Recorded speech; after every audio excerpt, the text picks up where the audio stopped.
Welcome to the Ongsiaco-Alzate Heritage House. My name is Ismail-Alzate. This house was built by my great-grandparents, Ambassador Manuel Alzate and his wife, Emilia Ongsiaco. It was their country home, but it was also the base from which they managed their 600-hectare hacienda.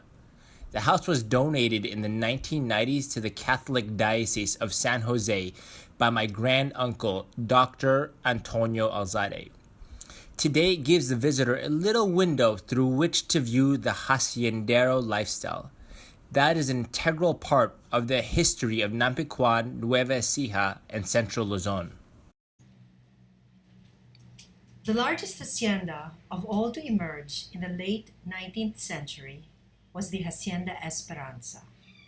It encompassed territory in 4 provinces: Pangasinan, Nueva Ecija, Tarlac, and Mountain Province.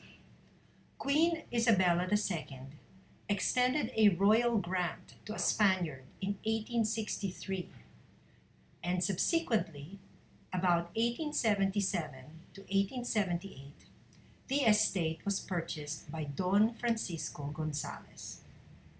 Later, divisions among heirs and the sale of portions of the estate brought about the fragmentation of the Hacienda Esperanza into several daughter haciendas. The 39,000-hectare Hacienda Esperanza was all forest and had no settlement. Don Francisco Gonzalez had been its manager until he bought out its original Spanish owners. Ongsiaco-Alzate was a granddaughter of Hacienda Esperanza.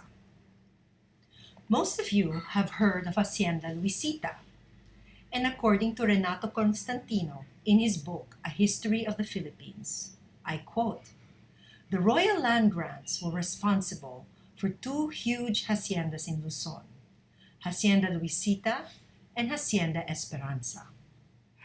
The Hacienda Luisita in Tarlac, which encompassed Tarlac, La Paz, Concepcion, and Capas, was given to the Tabacalera Company in 1880. The Hacienda Esperanza was given to a Spaniard in 1863. The Chinese mestizos acquired many of the smaller haciendas, and by the 20th century had practically replaced the Spaniards as big hacenderos." End of quote.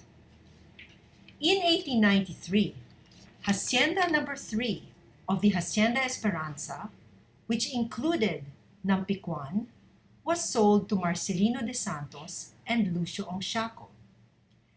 It was sometime after, during the American period, that the De Santos Ongsiaco Lim Corporation of Manila was formed.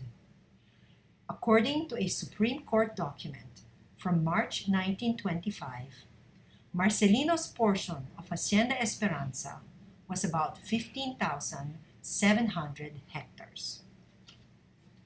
Marcelino de Santos was married to Irene Ongsiaco, the sister of Lucio Ongsiaco.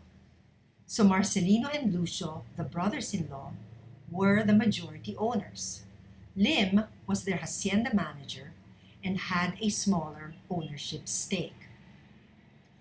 While this house and former hacienda on which it sat was referred to as Alzate, it was really the inheritance of Emilia Ongsiaco from her father, Lucio. The abuses of the hacienda system imposed by the Spaniards are well noted, and there is no question that certain Spanish, Chinese, and Filipino groups benefited from this system more than others. However, American professor of political and social change Bernard Kirkvliet, in his 1977 book, The Hope Rebellion, A Study of Peasant Revolt in the Philippines, notes in Nueva Ecija that, I quote, "In this type of landlord-tenant relationship, the tenancy system was judicious and that their landlord's requests were legitimate. Even though they worked hard and lived in poverty, they did not feel exploited. The commonly heard judgment among older tenants in San Ricardo and surrounding barrios was that the old hacenderos were generous and good men. They had reciprocal relationships that carried both benefits and obligations. End of quote. In this exhibit, you will see the pictures and interview excerpts of some of the former employees of the Ongsiaco-Alzate family and what they had to say about how they were treated. This was a family that exemplified the generous old hacenderos. The exhibit starts during the late Spanish period, from the 1889 Bulletin of the Sociedad Geográfica de Madrid, the equivalent of Spain's National Geographic at that time. You will see some interesting trivia, such as the annual expense of and cost of various goods for a typical Filipino family in Nueva Ecija during the late 1800s.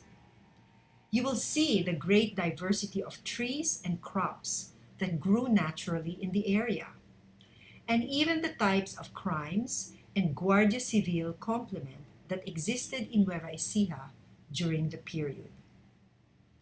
In the next part of the exhibit, you will see pictures of the Ongsiaco and Alzate families. Manuel Alzate was a prominent government official in the mid-1900s and served as Philippine ambassador to Rome and India, Philippine Consul General to Hawaii and Australia, and Assemblyman for Nueva Ecija. His wife, Emilia Ongsiaco, played a pivotal role in supporting his career and raising their three sons, Ismael, Antonio, and Eddie. In these pictures, you will appreciate the important and prominent role that the Philippine nation had in global politics at that time. Finally, you will see pictures and interview excerpts of descendants of the Alzate Ongsiaco family and their memories of this house that is, by its survival, a unique and valuable piece of Philippine history.